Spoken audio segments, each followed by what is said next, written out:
How you doing today? My name is Kevin Polito. I'm the executive chef here at Northwestern State University, and today I'll be preparing for you some omelets.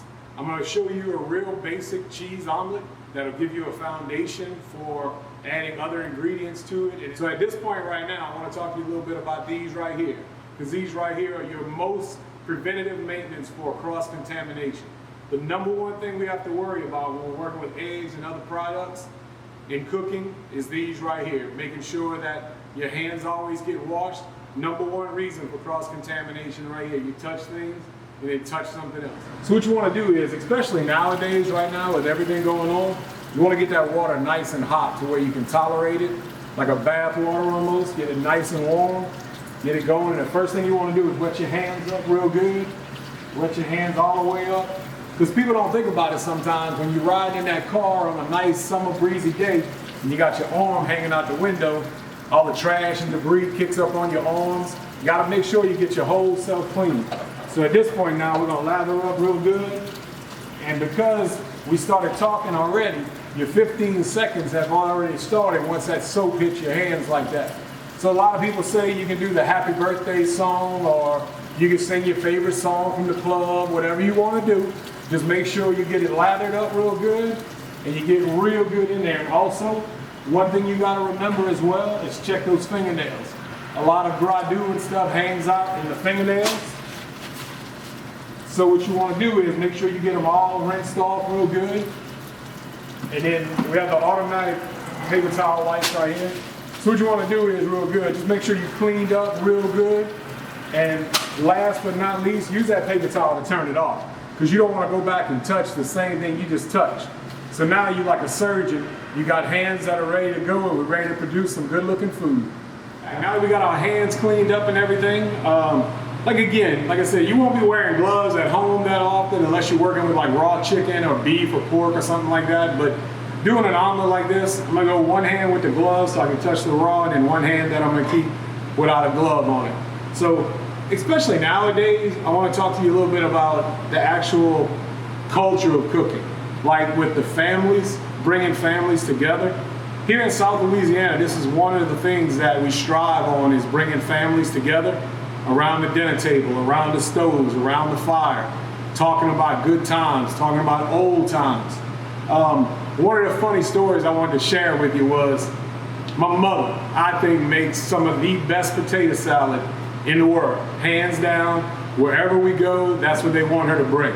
And I was talking to her about it one day, and I said, Mom, I want to make your potato salad for the line one day for my crew. And my mom started to walk me through her process, and it became, well, I put the mustard in the bowl in about 3 circles. I said, Mom, how much do we put in it? Well, this is how I do. I do 3 circles in this bowl. Again, Mom, what if we're making it for 400 people, 200 people? She's like, baby, this is the only bowl I use for my potato salad. So the reason why I shared this story with you is, number one, get these recipes from your family. Get these recipes right now during this downtime. Spend time in the kitchen with your families, building relationships, building recipes that you can share with your kids, that you can move on and pass on to the next generation as well. Because you don't want to be sitting around one day going, man, I wish I'd have had my mom's potato salad recipe. I could really go for some of that right now. Like we said, comfort food, stuff that makes you feel good, stuff that makes you believe and look for home. And that's the kind of thing right now, especially with what's going on, we need to actually take the time and bond with family. So telling you that story, we're going to go ahead and get started.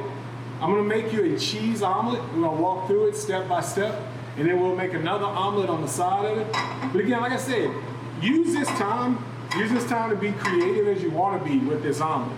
So what we're going to do is we're going to start out with a little bit of butter, and we're going to put this fire on like a medium heat. And I have a non-stick Teflon coated pan. Because what I'm going to do is I'm going to try and show you a system that you won't even really have to use a utensil for. You'll basically just use your rubber spatula. So we're going to go ahead and get it started. I'm going to go ahead and put it on medium heat. And one of the biggest keys right here you want to do is you want to have your bowl, a couple of eggs. Put this right here. We're gonna do a 2-egg omelet today. And again, like I said, we're gonna do a cheese omelet for you. One of the big keys right here is putting air into your eggs. A lot of people ask me, Chef, how your omelets look so good? The way they look so good is we put air into these eggs right here.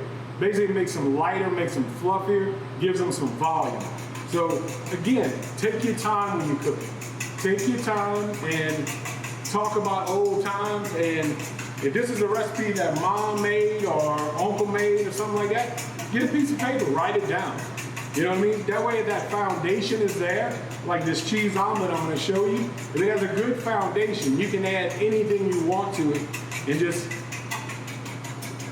turn it into whatever you want. All right, so there we go. We got this, some air whipped into our eggs. So the first thing we're gonna do for our cheese omelet, we're gonna pour this egg mixture right in. We're gonna pour that mixture right in there for us, okay? All right, and then the next thing we're gonna do is, one of the biggest parts of the omelet is building a foundation. So what we're gonna do is we're gonna put a little bit more heat on the bottom of it, okay? A little bit more heat. And then what we're gonna do is we're just gonna start moving these eggs around a little bit. I don't wanna go crazy and start scrambling them all up. But what I'm doing is, see, I'm just building a foundation. See, I just keep moving it around, just kind of keep building that foundation. And every now and then, take your spatula and just kind of run it around the sides like that. And as you notice, you see how it's setting up and we're building a foundation. So basically now you have your omelet almost put together all the way. So you can just take your rubber spatula, just kind of drag that excess egg off the top, just like that. And if you notice, while we were standing here talking, in less than 30 seconds, we produced a beautiful omelet.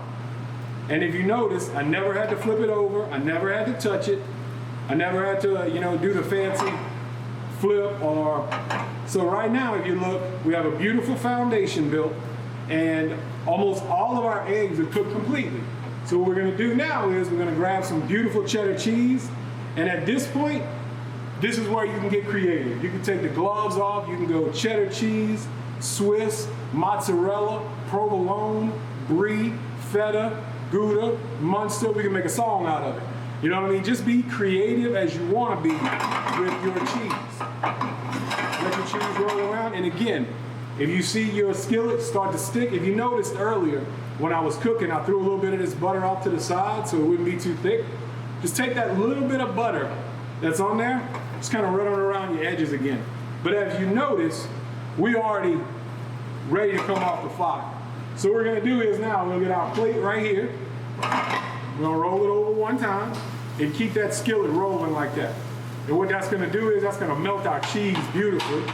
All right, and then we fold it right over, and there is a perfect cheese omelet that you can use for a beautiful foundation to add anything you want it to with.